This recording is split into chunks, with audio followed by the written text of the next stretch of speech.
Hello दोस्तों, नमस्कार। जैसा कि आपको पता है कि 2023 का एसएससी ने कैलेंडर रिलीज कर दिया है। हमारे बीच में बैठे हैं आज Ritesh Kumar Singh, all India rank 128 2020 के टॉपर, जो कि डबल ए पे सेलेक्टेड हैं इस बार। तो दोस्तों, इस वीडियो के थ्रू में हम ये जानना चाहेंगे कि 2023 के लिए जो सीजीएल के लिए एस्पिरेंट है वो कैसे प्रिपरेशन करें, मतलब कैसे हम तैयारी करें, मैथ्स, रीजनिंग और जो ऑल सब्जेक्ट्स हैं। पहली चीज़ तो इनको मैं चाहूँगा कि भैया पहले इंट्रोडक्शन दो अपना इनको। मेरा नाम रितेश कुमार सिंह है और मेरी सीजीएल 2020 में ऑल इंडिया रैंक 128 है और मुझे जो गेस्टेड पोस्ट है सीजीएल की वो मुझे मिली है 4800 गेट पे असिस्टेंट ऑडिट ऑफिसर। और मैं आपको बताता हूँ कि जो हर्षित, मैं आपको बताता हूँ कि कैसे कैसे जो तैयारी होती है उसका रोड मैप क्या होना चाहिए। सबसे पहले फर्स्ट ऑफ ऑल देखो 4 सब्जेक्ट होते हैं। 4 सब्जेक्ट में आपको पकड़ना चाहिए सबसे पहले रीजनिंग, मतलब मैं 4 सब्जेक्ट नाम बता देता हूँ। Reasoning, math, GS, English. सबसे पहले आपको पकड़ना चाहिए रीजनिंग। रीजनिंग में आपको जल्दी से जल्दी किसी का भी कोर्स लेके चाहे यूट्यूब वीडियो देख के सबसे पहले आपको अपना सिलेबस कंप्लीट करना चाहिए। उसके बाद आपको डेली प्रैक्टिस करना है। हम लोग के टाइम रीजनिंग मेंस में नहीं आती थी, लेकिन अब मेंस में आती हैं। तो आपको 1 घंटा अब डेली देना पड़ेगा रीजनिंग को, क्योंकि अगर आप कम टाइम देंगे तो फिर देखिए रीजनिंग हो जाती है, रीजनिंग सभी से हो जाती है, लेकिन हम लोगों को फिर टाइम तुम्हें ज़्यादा लगेगा। अगर आप टाइम अगर डेली नहीं दोगे तो फिर तुम क्वेश्चन बना लोगे सारे 25 के 25 क्वेश्चन, लेकिन फिर तुम उसमें ज़्यादा टाइम दे दोगे। लेकिन अगर जो लोग डेली 1 घंटा रीजनिंग लगाएंगे तो उनको टाइम का कम लगेगा। फिर मैं आता हूँ सेकंड, मैथ पे। मैथ आपको बता दो, किसी भी टीचर का आप ले लीजिए ऑनलाइन बैच। जैसे मैं बता दूँ आदित्य सर जैसे जो पढ़ाते हैं रैंकर्स ग्रुप पे, मैंने उनका देखा है, मैंने उनसे पढ़ा है बहुत एक स्ट्रक्चर वे में, और नोट्स उन्होंने प्रोवाइड कर रखा है, क्वेश्चन भी दे रखे हैं। आपको सबसे पहले उनका बैच लीजिए, कोर्स कंप्लीट करिए जल्दी से जल्दी। हो सके तो वीडियो को 2x में देखिए, कि आपका मेन होना चाहिए कि आपको जल्दी से सिलेबस कंप्लीट करने हैं। जैसे अगर मैं बताऊं, हर्षित एग्जाम है जून और जुलाई में एग्जाम का डेट आ चुका है। तो अगर होता आपकी जगह तो मैं क्या करता, सबसे पहले मेरा टारगेट होता है कि फैब के एंड या तो मार्च के स्टार्टिंग तक, मार्च मतलब मैं मान लूँ कि मेरा कोर्स कंप्लीट हो जाना चाहिए, क्योंकि उसके बाद फिर रिवीजन करना रहता है, फिर उसके बाद हमें मॉक टेस्ट लगाने होते हैं। तो फिर मैं मैथ में क्या करता कि सिलेबस जल्दी से कंप्लीट करता, ऑनलाइन बैच लेके 2x वीडियो में जल्दी से लगा के स्पीड बढ़ा के और क्वेश्चन लगा के, क्योंकि मुझे मार्च तक कोर्स कंप्लीट करना है। फिर उसके बाद मैं रिवीजन करता और फिर प्रीवियस ईयर क्वेश्चन यानी एसएससी में बहुत मस्ट होता है, आपको प्रीवियस ईयर क्वेश्चन जरूर से जरूर लगाने हैं। और फिर उसके बाद मैं आता हूँ तीसरे सब्जेक्ट पे, इंग्लिश पे। इंग्लिश में बता दूँ, जैसे मैंने क्या किया कि मैंने नीतू सिंह वॉल्यूम 1 की बुक आती है, मैंने उसको कम से कम 10-12 बार पढ़ चुका हूँ। लेकिन मैं आपको कहूँ कि आप 2 या 3 बार भी पढ़ लोगे ना, 4 बार भी पढ़ लोगे तो आपका काम हो जाएगा, क्योंकि उसमें सारे रूल और अच्छे दे रखे हैं, उसमें क्वेश्चन देखने लास्ट में, तो उसको आप अच्छे से लगा जाइए। उस बुक को ग्रामर के लिए 2 से 3 बार पढ़ जाइए। फिर पिनैकल की बुक आप बस, जो आपको जैसे फिल इन द ब्लैंक में दिक्कत होती है, चाहे स्पॉट एरर में, चाहे सेंटेंस इंप्रूवमेंट में, पिनैकल खरीदिए। पिनैकल में जो टॉपिक देखिए कौन सा हमें दिक्कत होती है आपको, उस टॉपिक को पिनैकल से लगा लीजिए। वो कैब के लिए मैंने ऑनलाइन मेंटर यूज़ किया था, ऑनलाइन मेंटर आप लीजिए उसमें। और अगर आपको ज़्यादा लगे, ज़्यादा अगर उसकी मतलब ज़्यादा मोटाई है, ज़्यादा आप नहीं पढ़ पा रहे, तो 2018 के बाद जो टीसीएस जब से आई है, 2018 के बाद टीसीएस आई है, तब से सारे वो कैब याद करिए। 2018 के बाद से बहुत कम ही वो कैब है, मेनली प्रीवियस ईयर ही करना है। और साथ ही साथ जो टीसीएस में जो आया है, हाँ 2018 के बाद से टीसीएस जो पैटर्न है वो करने हैं हमें। और आपको इंग्लिश में थोड़ा अंडरस्टैंडिंग डेवलप करने के लिए आपको आधा घंटा रीडिंग भी करनी पड़ेगी, ठीक है। तो रीडिंग थोड़ा सा आधा घंटा डेली मस्ट करिए। और जरूरी नहीं कि द हिंदू का एडिटोरियल ही पढ़िए, उसको आप कहीं भी इंग्लिश स्टोरीज पढ़ सकते हैं, नॉवल पढ़ सकते हैं, जो आपको समझ में आए वो पढ़िए। फिर मैं आता हूँ चौथे सब्जेक्ट पे, जीएस पे। मैं बता दूँ जीएस पे जैसे मैंने क्या किया था कि सबसे पहले history, polity, static GK, current affair, इन्हीं 4 सब्जेक्ट मैंने पकड़ा था। Static GK, current affair, history, polity, बस इन्हीं 4 सब्जेक्ट करिए और आपके जीएस में नंबर, जैसे मैं कहूँ प्री में 50 में से आपके 20, 25, 30 आ जाएंगे इन्हीं 4 सब्जेक्ट से, ठीक है। और जीएस को ज़्यादा आपको 2 घंटे देने हैं, क्योंकि वो जीएस बहुत अथाह है। उसमें history, polity, economics, geography, physics, chemistry, bio, static, current affair, miscellaneous, computer, आप कितना कितना करोगे। तो मेरा यार मैं 4 सब्जेक्ट पकड़ा, उसको अच्छे से किया और वहीं से मैं स्कोरिंग में नंबर ला देता था।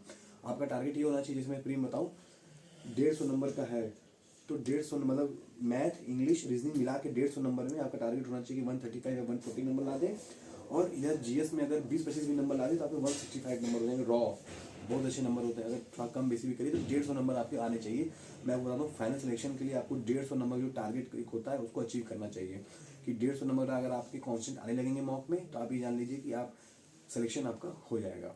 जीएस जैसे अब तो मेंस में भी आने लगा है, तो अब आप क्या कहना चाहेंगे कि मतलब इस पे ज्यादा फोकस और करना चाहिए हमें या नहीं करना चाहिए? फर्स्ट ऑफ ऑल मैं बता दूं, जैसे प्रीलिम्स में तो ठीक है, लेकिन अब तो मेंस में भी ऐड हो चुका है और अच्छे खासे मार्क्स है उसमें। तो मैं तुम्हें जैसे बता दूं हर्षित, जैसे कि मैं अगर रहता, देखो जीएस का जो कॉस्ट बेनिफिट रेशियो है वो बहुत कम है। जीएस पे जो ही नहीं कि अगर आप 10 दिन पढ़ो या 1 साल तक पढ़ो तो आप जीएस में पूरा फुल नंबर ला दो, लेकिन मैथ, इंग्लिश, रीजनिंग में कॉस्ट बेनिफिट रेशियो बहुत अच्छा होता है। तो फर्स्ट ऑफ ऑल मैं मैथ और रीजनिंग और इंग्लिश कंप्लीट करता, उसमें मैं रीजनिंग कंप्लीट करता, रीजनिंग के बाद मैथ, मैथ के बाद इंग्लिश, मेरा ये 3 सब्जेक्ट स्ट्रांग होना चाहिए, फिर मैं जीएस पे आता। क्योंकि जीएस करते करते क्या होता है कि इतना उसका लंबा सिलेबस होता है कि आप बाकी सब्जेक्ट को फिर इग्नोर करने लगते हैं, बाकी सब्जेक्ट को फिर आप कम समय देते हैं, फिर आपको जीएस में ही मजा आने लगता है, जीएस ही पढ़ते रहते हैं। तो आपको यूपीएससी तक नहीं जाना है, आपको एसएससी करना है। तो अगर एसएससी के लिए मैं कहूँ तो आपको डेली बस 2 घंटा ज्यादा जीएस को नहीं देना चाहिए, क्योंकि बाकी सब्जेक्ट फिर हैम्पर होंगे, बाकी सब्जेक्ट पे नंबर उठाने हैं। ऐसा तो नहीं बस जीएस में नंबर लाने हैं। और जीएस में देखो किसी के भी टॉपर के भी भाई 50-50 नहीं आते हैं, मुश्किल से 50 में मैं कहूँ तो 30-35 बहुत अच्छे नंबर होते हैं।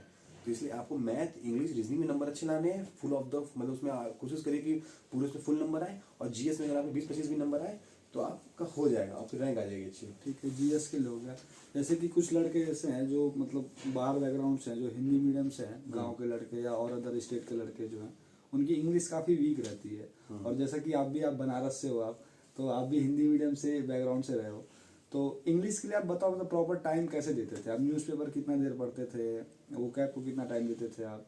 और इंग्लिश को जो रीडिंग आपने बताया कि मैं नीतू मैम की बुक पढ़ता था, उसको आप किस तरीके से पढ़ते थे आप? देखो मैं बताऊँ, जैसे मैंने इंग्लिश को मैं बना रखा था अपना कि 2.5 घंटे मुझे ऐसे करने हैं, 2.5 से 3 घंटे। फर्स्ट ऑफ ऑल 1 घंटा मुझे वो कैब के लिए बना रखा था कि मुझे वो कैब के लिए 1 घंटा देना है, डेली देना है 1 घंटा। फिर 1.5 घंटा ग्रामर के लिए और आधा घंटा रीडिंग के लिए। जैसे 3 घंटे मैंने बना रखे थे कि, और देखिए कोई इंग्लिश में स्ट्रांग भी हो सकता है, किसी की इंग्लिश अच्छी हो तो उसको जरूरी नहीं वो 3 घंटा दे।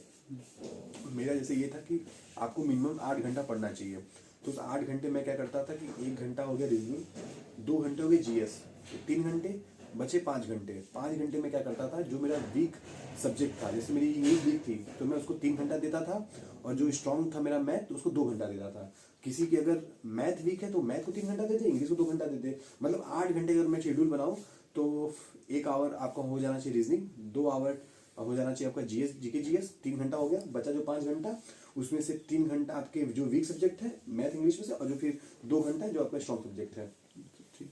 2022 के जो लड़के इस समय सीजीएल प्रीलिम्स दे रखे हैं, उनका तो आप आंसर की भी आ गया, उनकी मेंस के लिए आप क्या बोलेंगे? उनका मेंस का जो एग्जाम है आई थिंक मार्च में जो हो जाएगा। देखो जहाँ तक पता चल रही है कि जो 2022 का जो मेंस होगा वो 15 मार्च के आसपास पहले हो जाएगा, 15 मार्च के अकॉर्डिंग कहीं आसपास होगा, ऐसा कुछ पता चल रहा है। तो अगर हम लोग पास कितने टाइम, मतलब कितना टाइम हम लोगों के पास, जनवरी फरवरी, हाँ 2 महीना मान लेते हैं, 2 महीना मान लेते हैं। तो 2 महीने सबसे पहले क्या करना चाहिए, जो पढ़ा है उसको रिवाइज करना चाहिए पहले मेंस के लिए। हाँ मेंस के लिए जो पढ़ा है सबसे पहले उसको रिवाइज करना है। क्योंकि कई बार क्या होता है कि हमने कई ऐसे नोट पढ़े होते हैं लेकिन वो रिवाइज नहीं करते तो भूल जाते हैं, वही एग्जाम में आते हैं तो फिर लगता है अरे यार काश रिवाइज कर लेते। तो जो पहले पढ़ा है उसको 10 दिन लीजिए या 15 दिन लीजिए, लेकिन 10 दिन से ज़्यादा नहीं टाइम लगना चाहिए। 10 दिन में, 15 दिन में, 12 दिन में आपका वो पूरा रिवाइज हो जाना चाहिए, जो पढ़ा है एक बार ऊपरी निगाह से हो जाना चाहिए। फिर उसके बाद सीधे फिर आप मॉक टेस्ट में उतरिए, मॉक टेस्ट 1-2 दीजिए, फिर आपको अपनी कमी पता चलेगी कि यार अच्छा मैं इस एरिया में वीक हूँ, फिर उस जो वीक एरिया है उस पर काम करिए। तो जैसे अगर मैं कहूँ तो जो जैसे आपको पता चला कि नहीं अच्छा आपकी भी इंग्लिश थोड़ी सी यहाँ वीक है, तो उस पर काम की 2 दिन 4 दिन, फिर एक मॉक लगाइए, फिर देखा अच्छा इंप्रूवमेंट हो रहा है तो ठीक है, नहीं तो फिर अगर कहीं वीक है तो फिर वहाँ से काम करिए। फिर से आपको मॉक बहुत लगाने, मैं आपको बता दूँ मॉक बहुत लगाने होते हैं हम लोग को। और अगर कई भी जो टॉपर आते हैं आप सुनेंगे कि वो हमेशा मॉक पे बहुत फोकस करते हैं, इसीलिए कि मॉक सच में बहुत अच्छा है। मॉक से जान लीजिए आप अपनी जो एनालिसिस होती है, जो रियल एनालिसिस होती है, वो मॉक ही बता पाएगा कि आप कहाँ वीक हैं कहाँ स्ट्रांग हैं। ठीक, जैसा कि भैया जो हैं 2020 में टॉपर रहे हैं 128 रैंक लेकर के, और काफ़ी अच्छा एक्सपीरियंस था इनके साथ में। आपकी जो भी अदर क्वेरीज हैं इसके रिगार्डिंग एसएससी की जितनी भी बॉडी है, मतलब जितने भी एग्जाम्स होते हैं उसमें CHSL, MTS, CGL जो भी हो, आपको कुछ भी जानना हो पर्सनली आप कमेंट करिए, मैं इनसे पूछ के, और जो भी हमारे गाइडेंस है आपको पूरा अच्छे से जवाब दिया जाएगा इस चीज़ के लिए। थैंक यू सो मच कि आपने वीडियो वॉच किया। और आप कुछ बोलना चाहेंगे लास्ट में? लास्ट में मैं यही बोलूँगा कि पूरा एफर्ट करना, पूरा जोर लगाना, मतलब आपको आपके एफर्ट में कोई कमी नहीं महसूस होनी चाहिए कि जब आप जिस दिन यहाँ से जाएं, जिस दिन आप एसएससी से जब त्याग पत्र लेना, तो उस दिन आपको गर्व महसूस हो कि यार मैंने पूरा एफर्ट लगाया। और जब एफर्ट पूरा लगाएंगे तो 100% सिलेक्शन होना है। कि जब एफर्ट आदमी करता है ना हर्षित, तो उसका रिजल्ट बहुत अच्छा आता है। बिल्कुल रिजल्ट है भी अब सामने। थैंक यू सो मच आप थैंक यू भाई। बंद करो अब।